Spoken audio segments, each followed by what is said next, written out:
집을 사도 되는 사람의 조건은 따로 있습니다. 요즘 시장에서 가장 위험한 말은 이것입니다. 지금은 다 위험하다. 이 말이 틀렸다는 말은 아닙니다. 하지만 이 말이 모두에게 동일하게 적용되는 순간 당신의 의사결정은 멈춰버릴 가능성이 있습니다. 요즘 많은 분들이 이런 고민들을 하십니다. 금리가 아직 높고 경기 침체도 올 수도 있고 집값이 더 떨어질 수도 있다면서요. 이 질문들은 모두 합리적입니다. 그리고 저는 이 질문을 하는 분들을 위험 회피형이라고 부르지 않습니다. 오히려 신중한 분들이라고 생각합니다.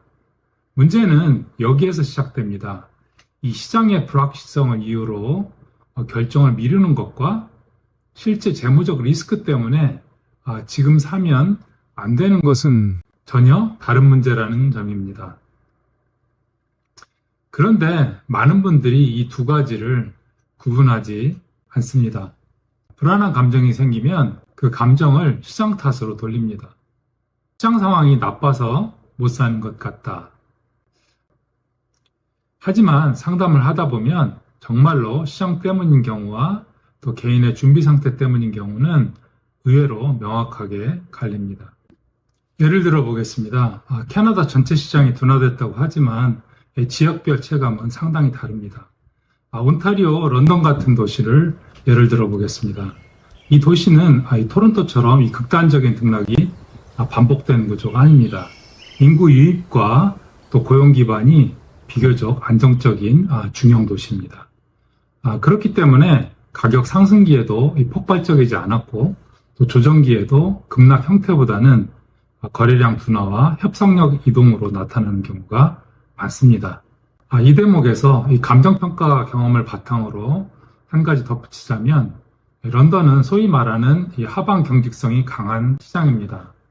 단순히 운 좋게 가격이 안 떨어지는 게 아니라 이 탄탄한 실거주 수요와 또 대지 부분에 대한 가치가 가격의 마지노선을 지탱하고 있다는 뜻입니다. 이런 매물은 조정기에도 급락보다는 거래의 소강 상태를 보이며 이 가치를 보존합니다. 다시 말해서 이 가격 폭락으로 인해서 초저가 매수 기회를 잡을 수 있는 이런 구조가 아니라는 뜻입니다. 이 구조를 이해하지 못하면 사람들은 계속 기다립니다. 조금만 더 기다리면 이제 거의 바닥이 아닐까요? 한 번 더 뉴스를 보고 결정하겠습니다. 그런데 데이터상으로 보면 이 조정기의 특징은 이렇습니다. 이 매물이 늘어나고 또 협상은 가능해집니다. 하지만 이 극단적인 할인은 거의 나오지 않습니다. 그리고 중요한 포인트는 이것입니다. 시작은 항상 일부 사람에게는 기회가 되고 또 일부 사람에게는 리스크가 됩니다. 그 기준은 시장 상황이 아니라 이 개인의 재무 구조입니다. 실제 상담 사례를 말씀드리겠습니다. 30대 후반 부부였습니다. 안정적인 직장과 이 2명의 자녀, 그리고 현재는 렌트로 거주하고 있습니다. 이분들은 계속 기다리고 있었습니다. 조금 더 떨어질 것 같아서요. 지금 사면 손해 아닐까요? 제가 질문을 바꿔보았습니다.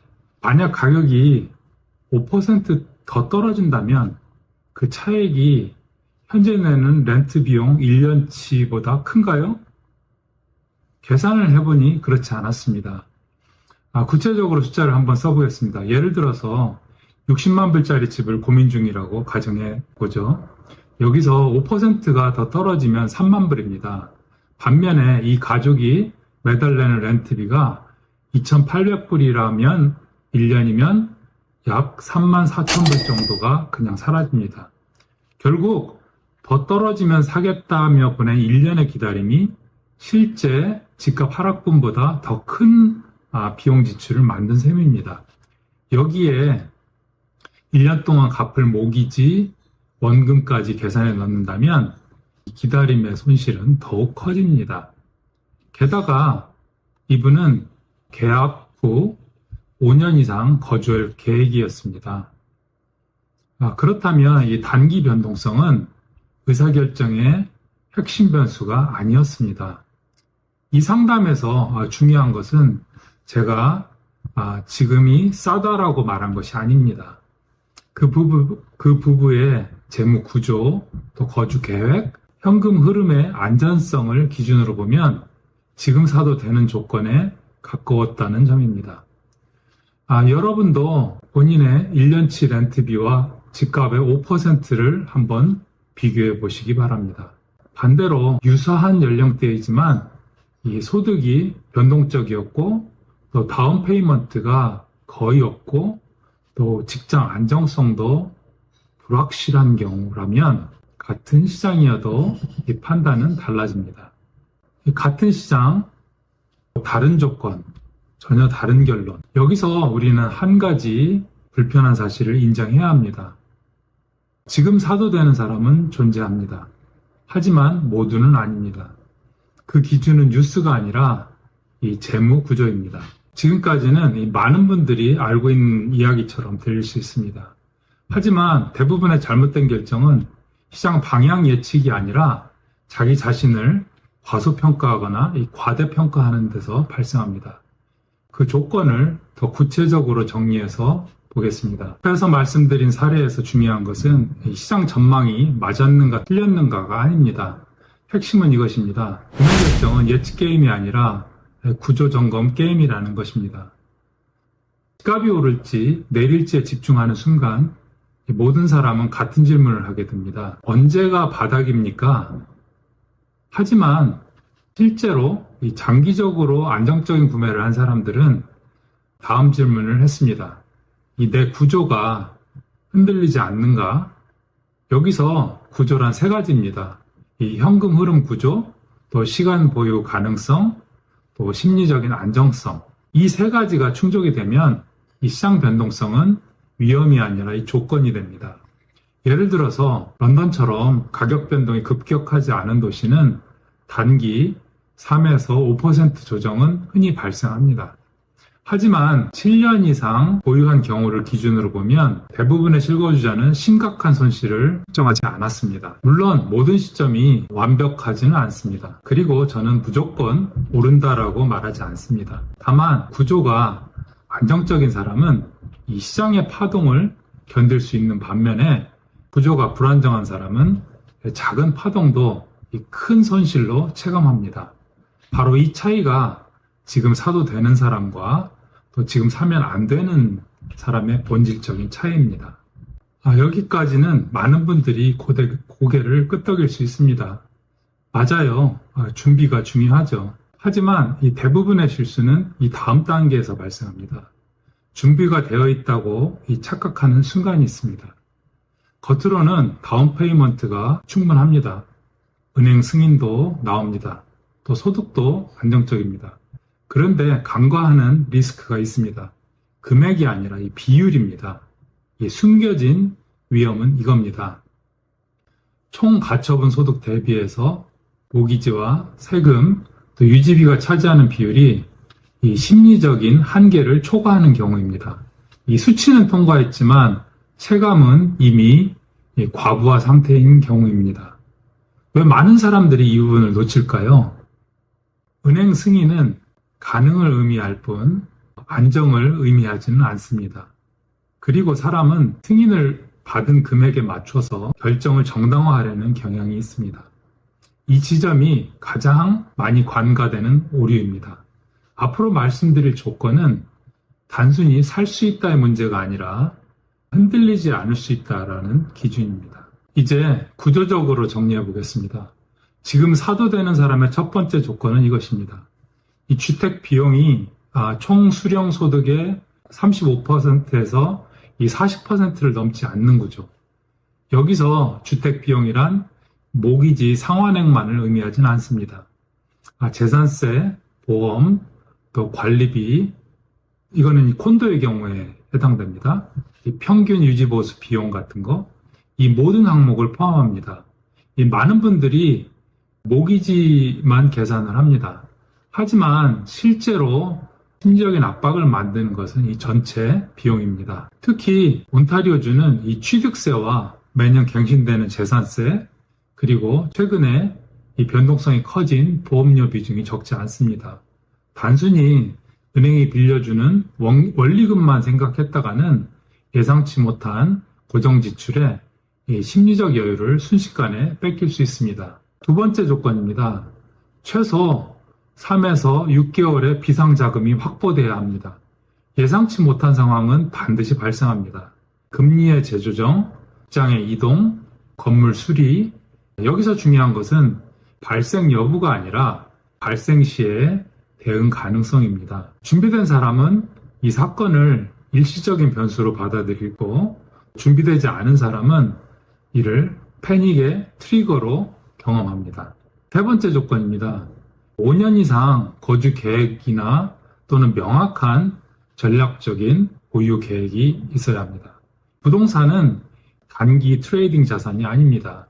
특히 실거주 목적이라면 1년에서 2년 단위의 시장 예측에 기대는 순간 리스크가 커집니다. 구조적으로 5년 이상 버틸 수 있는 사람은 가격 변동에서 감정적인 영향을 덜 받게 됩니다. 여기서 중요한 것은 이것입니다. 이 조건들은 특정 도시나 특정 국가에만 적용되는 것은 아닙니다. 캐나다, 한국, 미국, 호주 어디에 계시든 이 주택이라는 자산은 지불 구조 플러스 시간 구조로 작동합니다. 그리고 이 두 가지가 맞지 않으면 시장이 아무리 유리해도 그 사람에게는 불리한 선택이 됩니다. 지금까지는 이 구조적 조건을 정리했습니다. 다음 단계에서는 많은 분들이 착각하는 심리적인 준비의 기준을 더 깊이 말씀드리겠습니다. 지금까지는 숫자로 측정 가능한 조건들을 말씀드렸습니다. 하지만 여기에서 한 단계 더 들어가야 합니다. 집을 구매하는 순간 사람은 계산뿐만 아니라 감정과 함께 살아가게 됩니다. 그래서 네 번째 조건이 중요합니다. 가격 하락 시에도 버틸 수 있는 심리 구조. 이 말이 추상적으로 들릴 수 있습니다. 그래서 조금 더 구체적으로 말씀드리겠습니다. 만약 구매 후 1년 안에 주변 집이 내 집의 가격보다 5에서 10% 정도 낮게 거래가 됐다고 한다면 당신은 어떤 반응을 보일 것 같습니까? 괜찮다. 나는 장기 계획이다. 아니면 왜 내가 이 가격에 샀을까? 이 반응의 차이가 향후 5년의 삶의 질을 결정합니다. 가격 변동은 통제할 수 없습니다. 하지만 이 반응은 준비할 수 있습니다. 제가 상담 중에 항상 묻는 질문이 있습니다.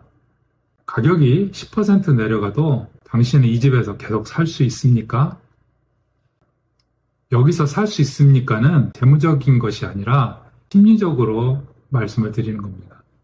대답이 명확하지 않다고 한다면 아직 준비되지 않은 상태일 가능성이 높습니다. 실제 상담에서 자주 보이는 두 가지 유형이 있습니다. 첫 번째 유형은 이 재무적으로 충분하지만 심리적으로 시장 뉴스에 크게 흔들리는 경우입니다. 이분들은 매일 헤드라인을 확인합니다. 금리 발표일마다 긴장하기도 합니다. 주변 거래 사례 하나에도 불안해합니다. 이 상태에서의 구매는 숫자가 맞더라도 스트레스를 동반합니다. 두 번째 유형은 재무 구조가 보수적으로 설계되어 있고 가격 변동을 시간의 함수로 받아들이는 경우입니다. 이분들은 시장 뉴스는 참고하지만 의사결정을 위임하지는 않습니다. 우리는 7년 이상 거주 예정이고 상황 구조도 안정적이다. 이 차이가 결과의 차이를 만듭니다.